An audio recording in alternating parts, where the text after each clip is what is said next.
série que nós estamos fazendo de exposições no livro do profeta Daniel. E hoje, com a graça de Deus, vamos fazer a exposição do 10º capítulo, Daniel, capítulo 10. Esse é o texto da exposição bíblica de hoje. Então, começamos Daniel já há alguns meses, fomos avançando, graças a Deus, capítulo por capítulo, e hoje chegamos no 10º capítulo. Então, convido a todos que abram suas Bíblias.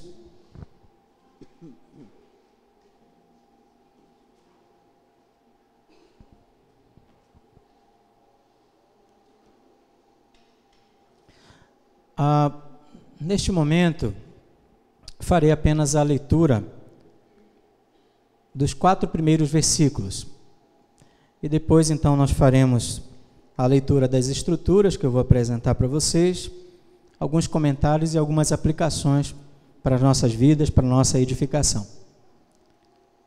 Daniel, capítulo 10. No 3º ano de Ciro, rei da Pérsia, foi revelada uma palavra a Daniel, cujo nome é Beltsazar. A palavra era verdadeira e envolvia grande conflito. Ele entendeu a palavra e teve a inteligência da visão. Naqueles dias, eu, Daniel, pranteei durante 3 semanas. Manjar desejável não comi, nem carne, nem vinho entraram na minha boca, nem ungi com óleo algum, até que passaram as 3 semanas inteiras. No dia 24 do 1º mês, estando eu à borda do grande rio Tigre. Até aqui por enquanto, e depois a gente continua. Eu vou apresentar a estrutura para vocês do texto. Vamos fazer uma oração? Pai de amor, nós te bendizemos por tua palavra maravilhosa, que está diante dos nossos olhos, e pedimos que o teu Espírito Santo, o ensinador por excelência, abra nossa mente, nosso coração, e nos ensine as verdades do Senhor. Desvenda, Pai, nossos olhos, os olhos dos nossos corações, para que possamos contemplar as maravilhas da tua lei e que as palavras dos meus lábios e o meditar do meu coração sejam agradáveis na tua presença, Senhor, em nome de Jesus. Amém. Daniel, um profeta, um homem piedoso, ele foi levado juntamente com muitos judeus para a Babilônia. Isso fazia parte dos desígnios de Deus, dos propósitos de Deus para disciplinar o seu povo. O povo de Deus foi infiel ao Senhor e praticou idolatria, imoralidades e corrupção. E apesar de Deus ter levantado profetas para alertar a Israel e Judá também dessa infidelidade, chamá-los ao arrependimento, à renovação da aliança, eles continuavam em rebelião contra o Senhor. E nós sabemos aí que no ano 722 a.C., Deus levantou a Assíria para corrigir e disciplinar Israel, o reino do norte. E depois, mais tarde, o reino do sul ficou ainda sem disciplina, mas não se arrependeu, não se voltou ao Senhor. E Deus também levantou mais tarde o Império da Babilônia para disciplinar o reino do sul, cuja capital era Jerusalém. E aí, meus irmãos, nós sabemos, as Escrituras nos mostram, os profetas falaram, alertaram que a Babilônia viria com muita fúria. E o rei Nabucodonosor, depois de vencer o Egito, desceu contra Judá, sitiou Jerusalém e, no ano 605 a.C., levou muitos cativos para a Babilônia e começa ali o período do chamado cativeiro babilônico, que o profeta Daniel havia profetizado que durariam 70 anos. Nessa primeira investida de Nabucodonosor, vão alguns jovens como Daniel e seus amigos para o cativeiro da Babilônia. Daniel tinha mais ou menos aí 13, 14, 15 anos de idade. É um adolescente. E aí nós mostramos o discernimento deste jovem no 1º capítulo, quando ele reconhece que tudo aquilo que estava acontecendo era, na verdade, a ação do Deus soberano, entregando Jeoaquim nas mãos de Nabucodonosor, entregando inclusive os utensílios do templo a Nabucodonosor para um período de disciplina do seu povo. Aí as histórias dos primeiros 6 capítulos são fantásticas e as narrativas são extraordinárias, do livramento que Deus dá a Daniel e aos amigos de Daniel, né? Daniel foi chamado de Beltesazar, e é impressionante como Deus vai agindo na Babilônia através daqueles servos de Deus que se mantêm fiéis ao Senhor, e são homens de oração, homens que buscam a palavra de Deus, e homens que procuram servir a Deus mesmo lá na Babilônia, naquele contexto de vergonha, naquele contexto de sofrimento e de ruína e de tentações e de muitas ciladas. Nós temos as histórias mais famosas, como por exemplo, os amigos de Daniel que são lançados na fornalha de fogo ardente, porque eles decidiram firmemente não se prostrar diante da imagem que o rei havia feito. Ou então, talvez a mais conhecida ainda, o episódio quando Daniel, agora já um homem, um senhor idoso, é lançado na cova dos leões, não é? Então, são muitas narrativas especiais, maravilhosas. Quando nós chegamos no capítulo 9, nós nos deparamos com um dos textos mais impressionantes das Escrituras. Aqui nós vimos no primeiro ano de Dario, Daniel se prostrando diante do Senhor com profundo arrependimento. Ele lendo os livros do profeta Jeremias, e aqui já é o Império Medo-Persa, ele lendo os livros do profeta Jeremias, percebeu que já era findado o tempo do cativeiro. E ele olha para um lado e para o outro e não vê aqueles judeus que estavam na Babilônia se prostrando arrependidos diante do Senhor. E Daniel então ora, e esse capítulo 9 é uma oração profunda desse homem que não se justifica, que não se vitimiza, ele se coloca diante do Senhor e diz assim: nós e nossos pais pecamos contra ti. E a nossa parte em tudo isso é corar de vergonha. E nós estudamos no domingo passado esse texto e vimos o profundo quebrantamento desse homem que nessa oração adora a Deus, evoca o Deus da aliança, mostrando que Deus é o Deus que guarda a aliança e a misericórdia dele não tem fim. E ele clama que Deus venha e restaure a sorte daquele povo e restaure e que chegue aquele momento áureo da aliança do Senhor. Aí nós vimos no domingo passado que a resposta foi muito maior do que Daniel podia imaginar. Aparece Gabriel e apresenta a Daniel revelações do futuro. E aí aquele texto difícil, né, das chamadas 70 semanas que estão determinadas pelo Senhor, e nós analisamos essas 70 semanas, e curiosamente, no versículo 26, quando fala, está chegando no período da última semana, a revelação diz o seguinte: depois das 62 semanas, será morto o ungido e já não estará, e o povo de um príncipe que há de vir destruirá a cidade e o santuário. Agora aguardem essas palavras. E o seu fim será num dilúvio, e até o fim haverá guerra, desolações são determinadas. E essa expressão impactou muito Daniel. A palavra do anjo revelada a Daniel ensinou aquele servo de Deus que o povo de Deus ainda passaria por sofrimentos, que Babilônia ainda não era o fim do seu sofrimento e da sua disciplina, que Deus permitiria que viessem mais sofrimentos no futuro, como que um dilúvio. E essa expressão impactou o coração daquele homem, agora já com seus 82 anos mais ou menos. E aqui o texto do capítulo 10 mostra assim: no terceiro ano de Ciro, ou seja, o mesmo Império Medo-Persa, só que agora ele enfatiza o grande imperador Ciro, que é quem libera o retorno do povo de Judá para Jerusalém, para a reconstrução dos muros e do templo da cidade, através de Esdras e Neemias e Zorobabel e outros. Eles já estão retornando, eles já estão, na verdade, reconstruindo Jerusalém. E a gente percebe aqui nesse capítulo 10 que Daniel não havia retornado, talvez por causa da sua idade avançada, talvez por causa da sua saúde debilitada, mas esse homem está muito aflito. ele está muito preocupado. As revelações que ele vem recebendo durante esses períodos impactaram demais o coração daquele homem que amava muito o seu povo. E aqui, esses primeiros versículos que nós lemos, nos apresentam as circunstâncias de uma visão extraordinária que Deus vai conceder a Daniel. Essa visão começa aqui no capítulo 10 e vai até o final do livro.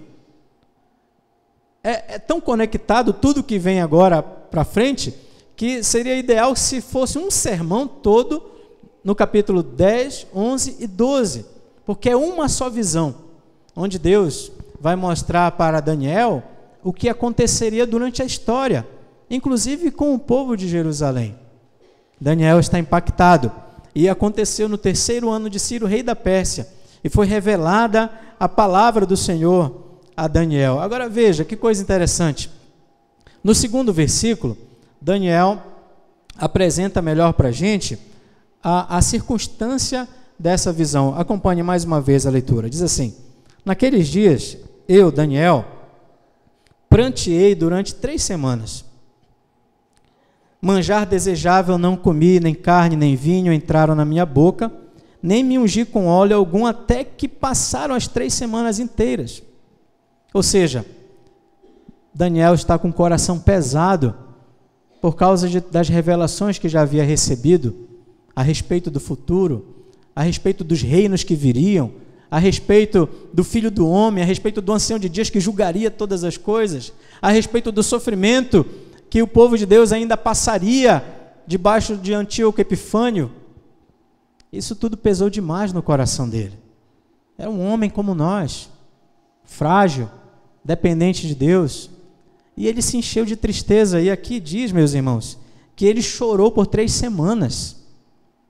E vocês perceberam no texto que ele fez um jejum muito sério. Ele não comeu nada, ele não comeu carne, ele também não bebeu vinho. Ele simplesmente jejuou, não se ungiu com óleo, que era algo comum naqueles dias, para proteger a pele do calor escaldante.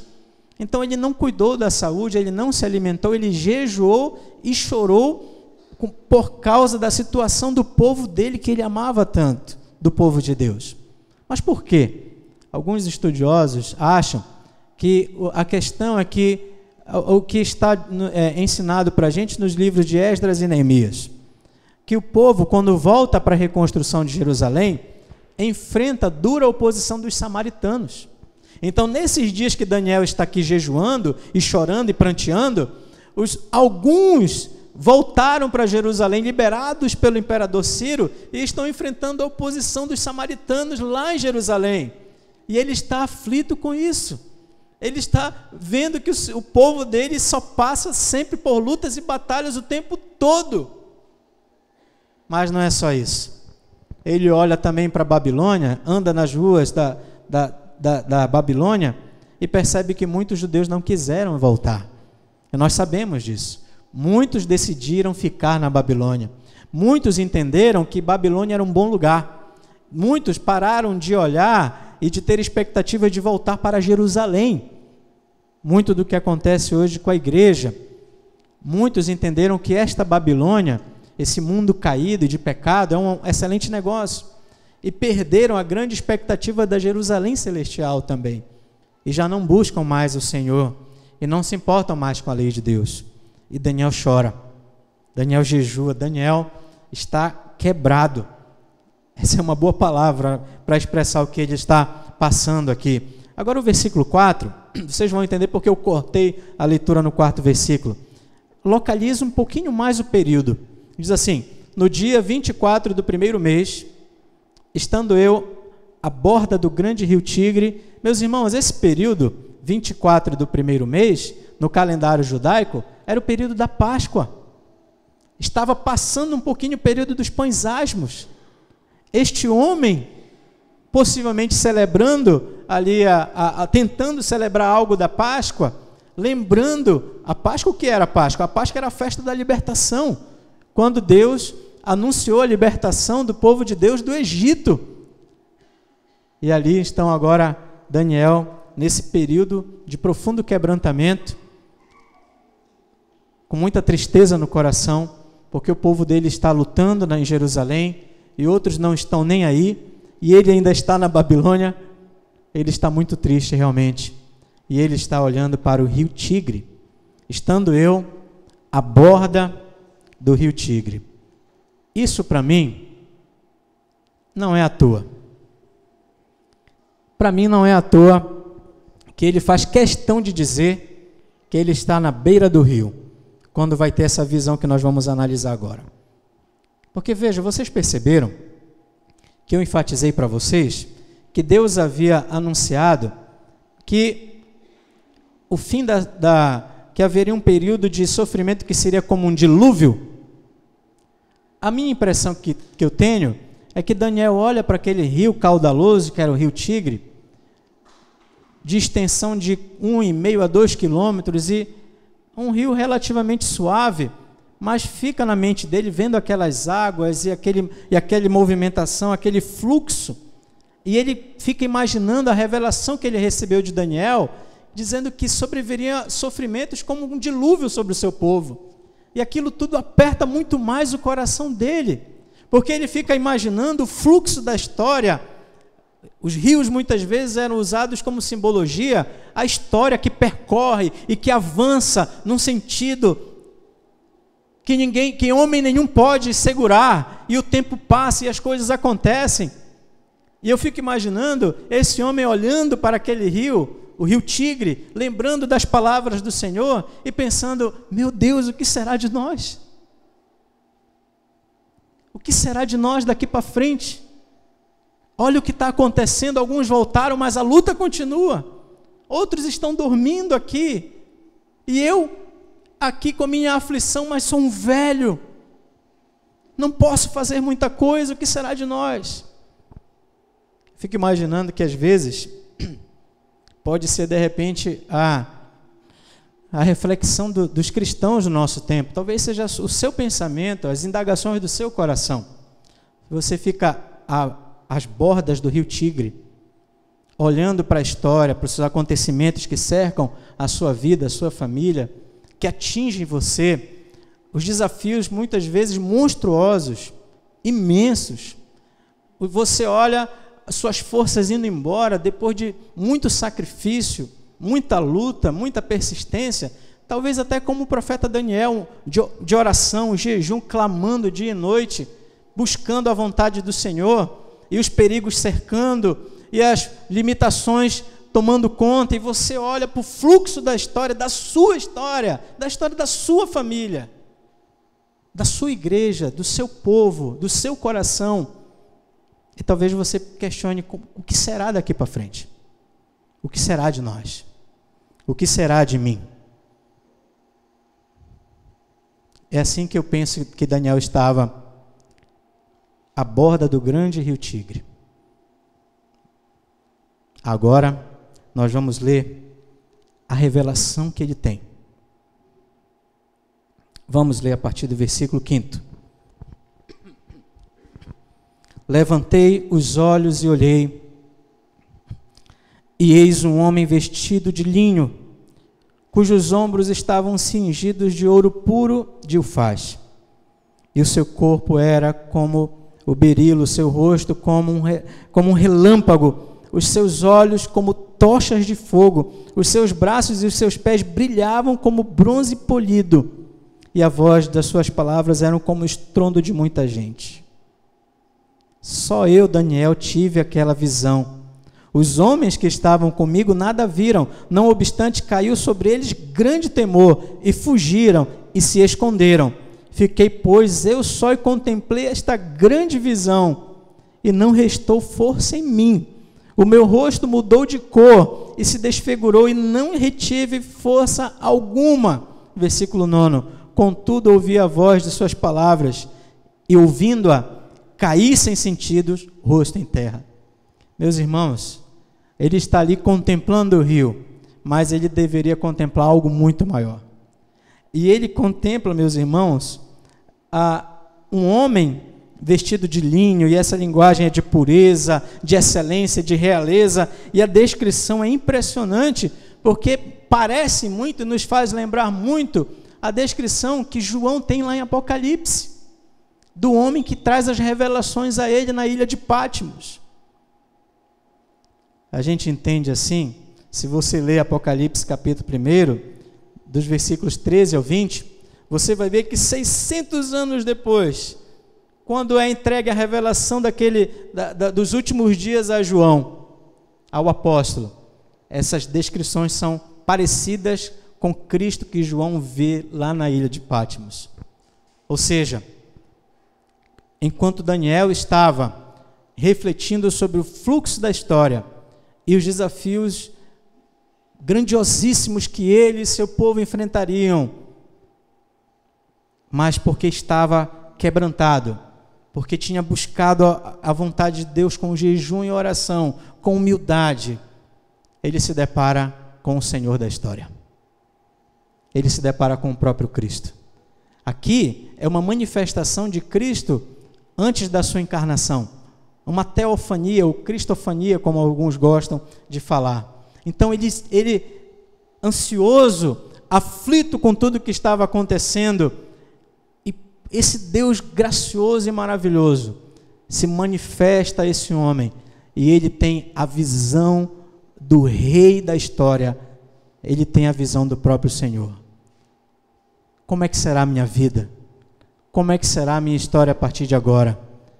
E a resposta é o próprio fundamento da história, é o próprio regente da história, é o próprio Senhor da glória aparecendo diante dele, e quando ele fala com as suas palavras, esse homem cai como que morto, sem sentido, rosto em terra.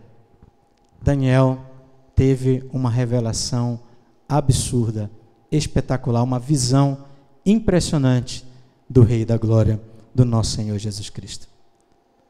Essa é a visão que nós precisamos ter nas dúvidas e ansiedades da nossa vida. Quando o fluxo da história nos amedrontar, nós precisamos voltar nossos olhos ao Filho de Deus. Daniel ficou com seu coração tão pesado, e aquilo foi tão forte, tão profundo, tão intenso, tão espetacular, tão glorioso, que ele cai como que morto, meus irmãos. Mas escutem, vejam agora a continuação, porque é a explicação da revelação e uma palavra de encorajamento àquele homem. Vejam o que acontece a partir do versículo 10. Lembrem, ele vê o Cristo, a manifestação do Filho de Deus, e ele cai morto, sem sentido. Mas de repente algo muito curioso acontece. Veja o versículo 10. Eis que certa mão me tocou, sacudiu-me e me pôs sobre os meus joelhos e as palmas das minhas mãos. Ele me disse: Daniel, homem muito amado, está atento às palavras que vou te dizer. Levanta-te sobre os pés, porque eis que te sou enviado. Ao falar ele comigo esta palavra, eu me pus em pé tremendo. Então me disse: não temas, Daniel, porque desde o primeiro dia em que aplicaste o coração a compreender e a humilhar-te perante o teu Deus, foram ouvidas as tuas palavras, e por causa das tuas palavras é que eu vim.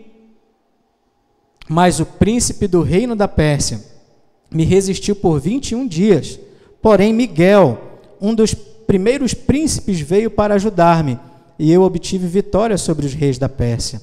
Agora vim para fazer-te entender o que há de suceder e ao teu povo nos últimos dias, porque a visão se refere a dias ainda distantes. Ao falar ele comigo estas palavras, dirigi o olhar para a terra e calei, e eis que como semelhança dos filhos dos homens, me tocou os lábios. Então passei a falar e disse àquele que estava diante de mim: meu Senhor, por causa da visão me sobreveio dores, e não me ficou força alguma. Como, pois, pode o servo do meu Senhor falar com meu Senhor? Porque quanto a mim, não me resta já força alguma, nem fôlego ficou em mim. Versículo 18. Então me tornou a tocar aquele semelhante a um homem e me fortaleceu. E disse: não temas, homem muito amado, paz seja contigo, sê forte, Ao falar ele comigo, fiquei fortalecido e disse: fala, meu senhor, pois me fortaleceste. E ele disse: sabes por que eu vim a ti? Eu tornarei a pelejar contra o príncipe dos persas, e saindo eu, eis que virá o príncipe da Grécia. Mas eu te declarei o que está expresso na escritura da verdade, e ninguém há que esteja ao meu lado contra aqueles, a não ser Miguel, vosso príncipe. Aqui encerra essa primeira parte dessa grande visão e dessa grande revelação que Daniel tem. Ele está como que sem sentido. Ele viu o próprio Cristo. Foi assustador, extraordinário, a glória, a santidade, a majestade dele, e ele caiu que como morto. Mas de repente, versículo 10, eis que alguém toca ele. E aqui, no meu entendimento, apesar de ele não dizer quem é, mas eu suponho que seja Gabriel.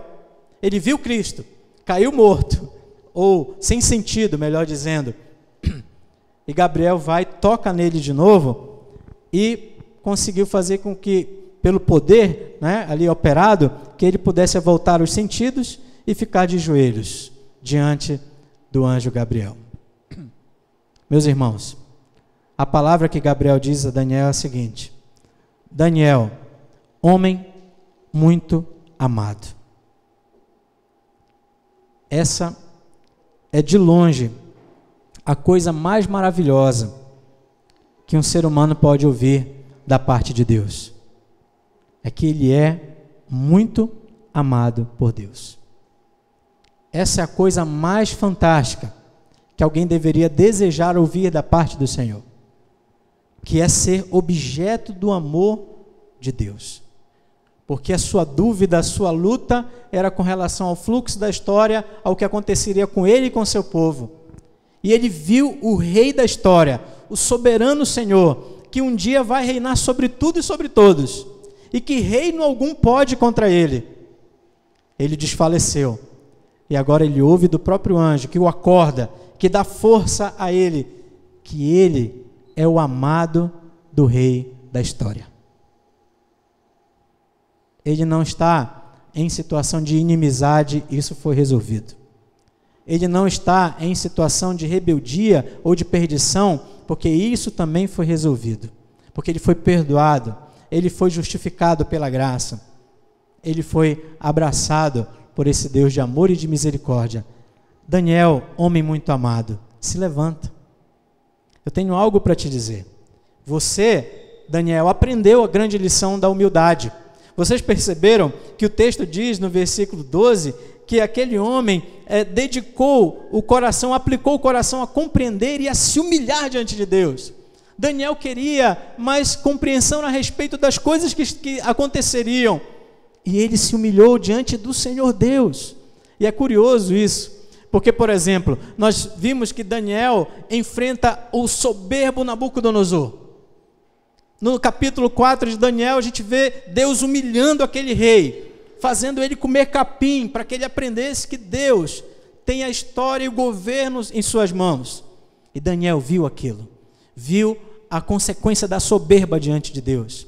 Ele viu também mais tarde o próprio Deus humilhando Belsazar, que era um descendente de Nabucodonosor, naquele banquete espúrio, onde há blasfêmia, e chamam Daniel para trazer a revelação dos dedos que escreveram nas mãos, e Daniel viu, ele encarou de cara a soberba, a vaidade, a arrogância daquele rei, e ele viu o que Deus fez com ele, com aquele rei.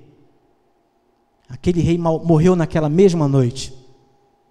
Daniel lidou o tempo todo com gente arrogante naquele lugar infernal. Mas ele não esperou que Deus fosse ensinar a ele a lição da humildade da pior maneira possível. Ele se humilhou. Ele buscou a Deus. Nós podemos fazer isso sem precisar da disciplina. E Daniel fez isso. Buscou a Deus, se humilhou, orou, jejuou, se consagrou, serviu, amou a Deus. Daniel fez isso.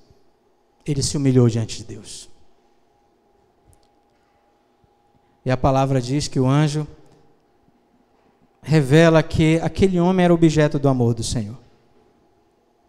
e agora estava ali para trazer revelação. E desde o primeiro dia que ele se prostrou, o anjo saiu para trazer a revelação, mas aqui revela uma batalha impressionante, cósmica, espiritual, que há na realidade espiritual, celestial, porque houve oposição. O príncipe do reino da Pérsia aqui é uma referência à ação demoníaca. Aqueles impérios eram impérios de idolatria. O próprio apóstolo Paulo, em 1 Coríntios 10, 20, diz assim: antes, digo que as coisas que eles sacrificam é a demônios que sacrificam e não a Deus. O apóstolo Paulo, lançando luz para nós, nos ensina que toda aquela idolatria daqueles países, e até a idolatria que existe hoje, é na verdade a adoração a demônios. Há uma batalha espiritual tremenda que acontece. E aqueles anjos caídos se opõem a esse anjo, possivelmente Gabriel, para não permitir que ele levasse a resposta a Daniel. É impressionante isso, meus irmãos. Uma batalha espiritual tremenda acontece na realidade espiritual. Por isso que o apóstolo Paulo, ele aconselha os crentes, quando ele escreve aos Efésios, e eu vou ler para vocês, dizendo assim, capítulo 6, a partir do versículo 10, ouçam, por favor, com atenção, eu já estou encerrando. Diz assim: quanto ao mais, sede fortalecidos no Senhor e na força do seu poder, revestivos de toda a armadura de Deus, para poder ficar firmes contra as ciladas do diabo, porque a nossa luta não é contra a sangue e a carne, e sim contra os principados e potestades, contra os dominadores deste mundo tenebroso, contra as forças espirituais do mal nas regiões celestiais. Portanto, tomai toda a armadura de Deus, para que possais resistir no dia mau, e depois de terdes vencido tudo, permanecer inabaláveis. Estais, pois, cingidos, firmes, cingindo-vos com a verdade e vestindo-vos com a couraça da justiça, calçai os pés com a preparação do evangelho da paz, e embraçando sempre o escudo da fé, com o qual podereis apagar todos os dardos inflamados do maligno. Tomai também o capacete da salvação e a espada do Espírito, que é a palavra de Deus, com toda oração e súplica. O apóstolo Paulo, no Novo Testamento, nos mostra que a nossa batalha não é contra carne e sangue, mas nós cristãos também estamos nesse contexto de batalha espiritual. Quando Daniel orava e jejuava, forças do mal queriam fazer oposição a ele, as bênçãos que ele poderia receber através da sua consagração, porque são meios de graça para o povo de Deus. E o apóstolo Paulo nos exorta, nos ensinando que nós estamos inseridos nesse contexto e que devemos contar absolutamente com a força de Deus e nos revestir da armadura de Deus para poder resistir a esses ataques, para nos consagrarmos cada dia com a armadura de Deus para vencermos esta batalha. Meus irmãos, esse texto é impressionante. Aqueles que são amados por Deus não estão isentos de sofrer ataques, de estar em contexto de batalha. Às vezes a gente acha que por sermos objetos do amor de Deus, não podemos passar por lutas e privações, provações. Mas ainda passamos. Ainda passamos. Haverá o dia que o príncipe da história, o glorioso Senhor Jesus, voltará para acabar com esse mundo de sofrimento. Mas ainda passamos. Já? Ainda não. Somos salvos pela graça, mas ainda há algo para ser consumado, completado da obra de Cristo, que é a restauração e a redenção de toda a criação. E nós precisamos estar alertas, meus irmãos. Nós precisamos aprender essa lição de Daniel, da humilhação, da humildade, do quebrantamento, da oração como a nossa arma poderosa, confiada, para que nós possamos, meus irmãos, vencer a ansiedade, as lutas da vida, as angústias que passamos, os nossos momentos de fraqueza como esse homem sentiu, de tristeza profunda como ele sentiu, com a história do povo dele, ou com a história da sua família, com a sua história, com a história da igreja, não sei. Mas a lição deste livro tão precioso é que nós devemos nos humilhar, mas jamais esquecer, jamais, que o Senhor Jesus tem a história em suas mãos. E que a história dos homens é a história de Deus. E que Ele reina absolutamente sobre a nossa vida e sobre todos os poderes deste mundo. E vejam, meus irmãos, vejam os anjos. Os anjos são ministros de Deus para servir aqueles que são salvos, a igreja. Os anjos nos servem, os anjos lutam por nós com a palavra de Deus, com as ordens do Senhor Deus, travam batalhas também em nosso favor. Nós não estamos sozinhos. Nós temos a igreja, nós temos os anjos para nos servir e nós temos, acima de tudo, o nosso Deus que está no trono. E essas coisas, essas verdades, podem trazer paz para o nosso coração e nós devemos diariamente nos alimentar delas. Nas lutas da vida, nas ameaças que sofremos, quando o perigo nos cerca, quando ouvimos o rugido do leão que fica ao nosso derredor. É isso que diz a Bíblia. Satanás é como um leão ao nosso derredor, querendo nos ferir, querendo nos machucar, querendo nos desviar dos caminhos do Senhor, ameaçando nossa família, ameaçando nossos filhos, ameaçando o nosso casamento. E de vez em quando as coisas vão ficar complicadas, mas nós precisamos buscar a Deus. Nós precisamos nos humilhar. E nós estamos também na nossa Babilônia. Esse mundo doido é uma Babilônia. Esse mundo caído, cheio de relativismo, cheio de negação dos absolutos de Deus, cheio de ceticismo, de confusão na questão da sexualidade, na questão do dinheiro, na questão do prazer, na questão de todas as coisas, há muita confusão. Esse mundo é uma Babilônia. E há muita tentação, há muita cilada diabólica querendo atrapalhar a igreja, confundir a igreja, e muitas vezes, muitos cristãos são feridos com tudo isso, são atacados fortemente. Irmãos, precisamos nos humilhar diante do Senhor, precisamos buscar a Ele com o coração quebrantado, com fé, sabendo que Ele está no controle, e que Ele, com a sua palavra, pode fazer os anjos nos servirem também, e precisamos continuar avançando, fiéis e confiantes a Deus. Essa é a palavra de Daniel capítulo 10. A visão, lembre-se, agora a partir do capítulo 11, nós vamos examinar o que o anjo vai revelar a ele. Aqui é uma introdução do capítulo 11 e capítulo 12. Mas isso aí a gente vê, se Deus quiser, no próximo domingo, com a graça de Deus. Vamos fechar nossos olhos? Vamos orar.